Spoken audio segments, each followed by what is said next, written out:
Szerintem a pizzás csiga a világ egyik legjobb találmánya, és még csak a pékségbe sem kell elmenni érte. Sziasztok! Nagy szeretettel üdvözlünk mindenkit a csatornánkon, én Oli vagyok, és ma egy isteni finom és puha pizzás csiga receptet hoztam nektek, amit kedvetekre variálhattok.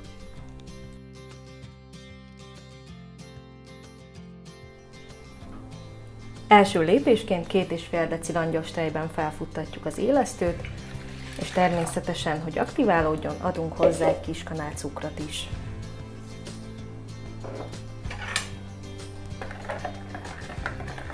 Ezt kicsit el is keverjük.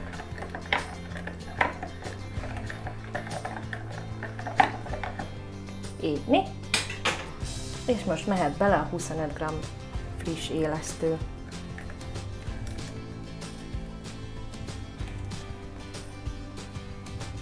Ezt most hagyjuk nagyjából 10-15 percig, hogy felfusson. Ha az élesztő felfutott, akkor hozzáadunk 500 g finom lisztet, 2 kiskanál sót és 3 evőkanál olívaolajat.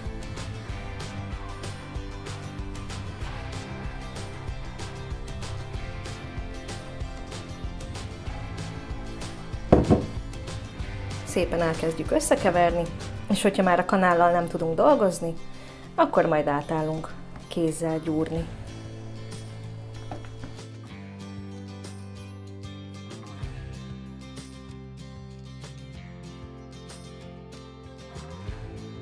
Pár perc dagasztás után egy ilyen nagyon puha, cuki kis gombócot fogunk kapni, most pedig lefedjük egy fóliával, és nagyjából 1 órán keresztül hagyjuk kelni, de legalábbis addig, amíg a duplájára kell a tészta.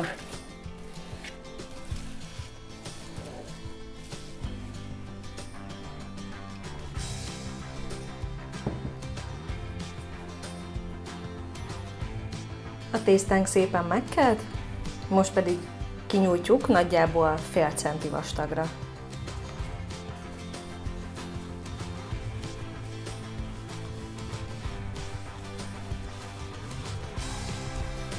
Mint mindig, most is téglalap alakúra kéne nyújtani, de hát ha itt vagytok egy ideje, akkor tudjátok, hogy mennyi tehetségem van ahhoz, hogy olyan formára nyújtsak tésztákat, amilyenre szeretném, tehát lesz, amilyen lesz. Míg a tészta kelt, addig feldaraboltam a tölteléknek a hozzávalóit, illetve előkészítettem a paradicsomszószt, amiben igazából csak oregánót tettem. Hogyha valaki szeretné, akkor rakhat bele fokhagymát is. Simán lehet csak paradicsomszósszal, de akár bármilyen pizza szósszal is meg lehet kenni a tésztát. Megszórjuk egy jó adag kukoricával, de természetesen mindenki olyat állít össze, amilyet szeretne.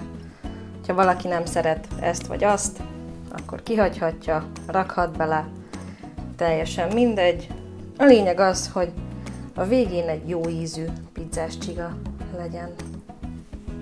Így.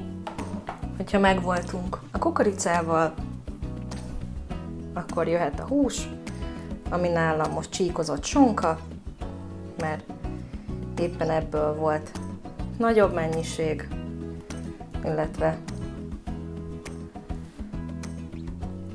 nagyon szeretjük a sonkás pizzás csigát. Erre is annyit rakunk, amennyit szeretnénk. Ennél a receptnél, így a feltéteket tekintve nincsenek nagyon mértékegységek. Amennyit jónak éreztek, annyit tesztek rá, és akkor mindenki elégedett lehet a végén. És hogyha a sonka is megvolt, akkor utolsó lépésként rászórunk egy nagy adag reszelt sajtot.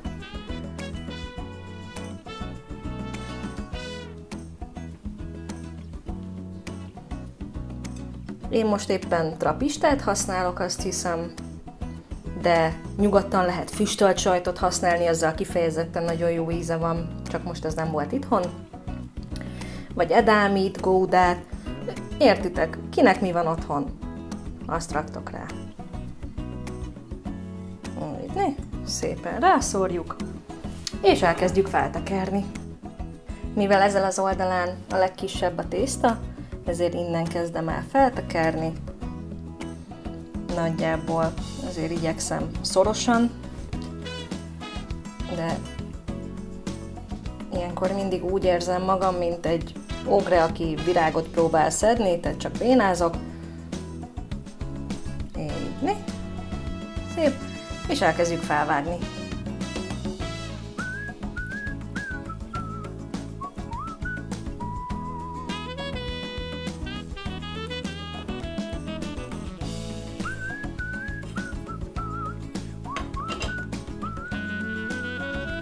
Hogyha elkezdtük felvágni, akkor egy sütőpapírral bélelt tepsire rakosgatjuk a csigákat.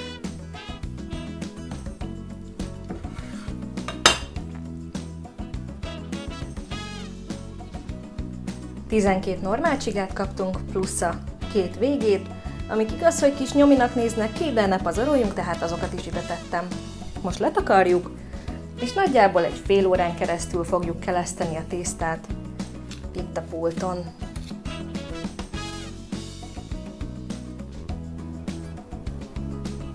Letelt a 30 perc, ez idő alatt pedig reszeltem még egy kis sajtot, illetve elkezdtem felmelegíteni a sütőt 180 fokra légkeverés nélkül. Mindegyik csigára pakoljunk egy adag sajtot.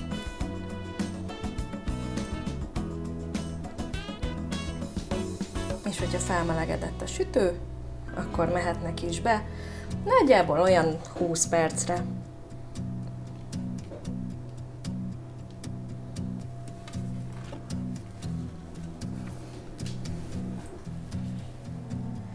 El is készültek a pizzás csigák, 20 percet voltak bent a sütőben, és az utolsó 3 percben rákapcsoltam a légkeverést is, hogy ilyen szépen megbarnuljanak.